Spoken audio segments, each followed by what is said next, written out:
খালাম্মা, আপনি যে কয়দিন ধরে আইছেন আপনার সোয়ালা করে মার্কেটে যাতে দেখেছেন একবারও?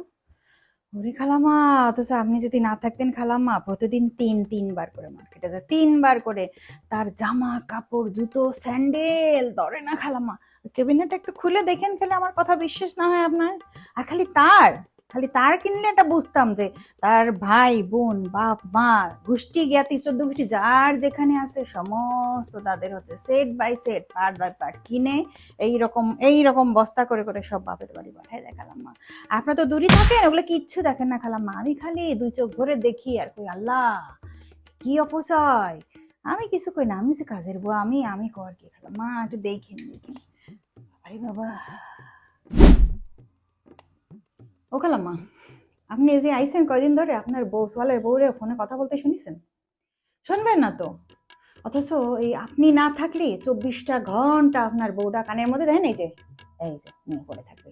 24 ঘন্টা হা হা হি হি হু হু চলতেছে। বাপ মার সাথে কথা কয় মানুষ, সেটা তো বুঝি বাপ মার সাথে কথা বলছে। বাপ মার সাথে কথা কয় না। তার কত যে বিটা বিটি বান্ধবীর শেষ নেই। মানে সারাটা দিন তার চলতেছে, ঘুম নেই খাওয়া নেই কিচ্ছু না। সোয়ালটার দিকে তো আপনার খেয়াল নেই না, আপনার সোয়ালের জান শেষ। বাসার মধ্যে এই যে এইরকম হাড়ি ভরে ভরে রান্না, আর বন্ধু বান্ধবীরা আসে, লঙ্গরখানা চলতেছে, আড্ডাবাজি চলতেছে, এইগুলোই চলে খালাম্মা। এটা দেখেন সোয়ালটারে। ওরে বাবা, আমরা বাইরের মানুষ, আমরা এগুলা বলতে গেলে দোষ, আমি কিছু বলি না। ভাবি, আমার কাজ তো শেষ, গেলাম আমি, গেটটা আটকা দেন।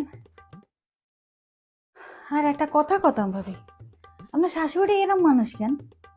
আল্লাহ, এই যে এই কটা দিন থাকলো ভাবি, আর কি কব, সারাদিন আমারে খালি খুঁচায় যে আমার সোয়ালের বউ কি করে সারাদিন বাসায়, কি খায় কি রান্ধে, কাজ টাজ করে কিনা, হ্যাঁ তার বাপের বাড়ির লোকজন আসে কিনা।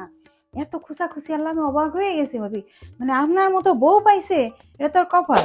হ্যাঁ, এই সমস্ত শাশুড়ির জন্যই চারিদিক দেন না কত রকম ঘটনা ঘটে। হ্যাঁ, এই বিটি আপনার বাসা থাকলে তো আপনি এই ঘরে টিকতে পারতেন না। দূরে আছে না ভালো আছে ভাবি। ওরে বাবা রে বাবা, আমার অনেক চেষ্টা করেছে কথা বের করার, আমি বলেই দিছি আমাকে ভাবির মতো ভাবি আপনার কপাল যে পাইছেন এত সুন্দর একটা ছেলের বউ, যেই রকম সে কাজে কর্মে পারদর্শী, খুবই খুবই ডিসিপ্লিন একটা বউ পাইছেন। আমি বলে দিছি আমি উচিত কথা ছাড়ি নে, আর আমি এই সমস্ত মানুষের সগল খুরিবানা করে বেড়াই নে। ভাবি, গেলাম ভাবি, আটকায় দেন, গেটটা আটকায় দেন।